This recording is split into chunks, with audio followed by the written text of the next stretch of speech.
ஒவ்வொரு முறையும் ஒரு சிறந்த நடிப்பை பயங்கரமா கொடுக்குறீங்க. இருந்தாலும் கூட அஜித், சூர்யா உங்களுக்கு இருக்கக்கூடிய ரசிகர்களுடைய பட்டாளத்தினுடைய அளவு உங்களுக்கு இல்லாம இருக்கு சார்.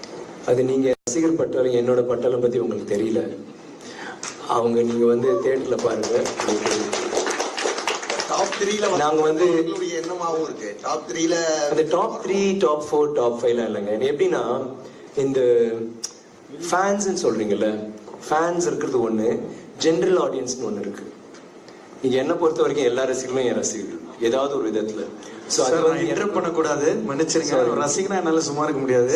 ஆனா மரியாதைக்குரிய பாணியிலேயே சொல்லிடுறேன், நீங்க மென்ஷன் பண்ண ஆக்டர்ஸ்க்குலாம் ஹேட்டர்ஸ் இருக்காங்க, எங்களுக்கு கிடையாது.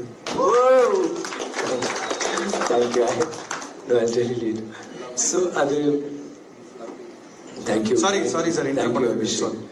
நோ அது நீங்க வந்து இல்ல, இதுக்கு நான் பதில் சொல்லணும்னு அவசியம் இல்லை. நீங்க தியேட்டருக்கு வருவீங்க இல்லையா, உங்க நம்பர் என் அசிஸ்டன்ட் கிட்ட கொடுத்துருங்க, அவங்களுக்கு அதுக்கப்புறம் பேசுறேன்.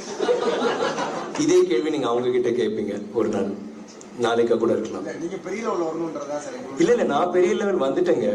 நான் வந்துட்டு நான் வந்து என்ன பண்றேன்னா, இப்படிதான் இந்த மாதிரி பண்ணிட்டு நான் தூள் சாமி எல்லாம் பண்ணவன் தான். எனக்கு தெரியாது, இது கிடையாது.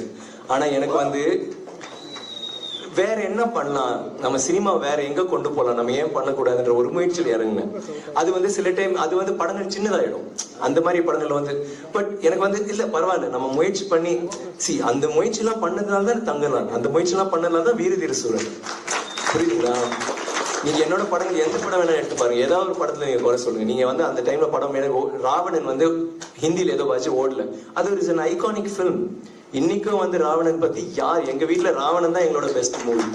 புரியுதுல? கிங் வந்து அந்த டைம்ல ரொம்ப அட்வான்ஸ். எல்லா படங்களும் அப்படிதான். நம்ம ஒரு முயற்சி பண்றோம். ஐ டோன்ட் பி ஜஸ்ட் அங்க போனோம் இதுன்னு. ரசிகர்கள் மட்டும் நீங்க பாருங்க, நீங்க உங்க தியேட்டருக்கு வாங்க.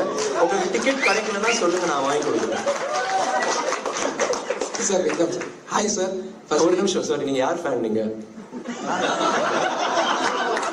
இல்ல, நான் திடீர்னு ஒரு சந்தேகம் வச்சு, யாராவது இருந்தாலும் ஏய் மச்சான் நீ அங்க போயிடு, பத்திரிகையாளர் மாதிரி உட்கார்ந்துக்கோ, இந்த மாதிரி ஒரு கேள்வி சொல்லுங்க.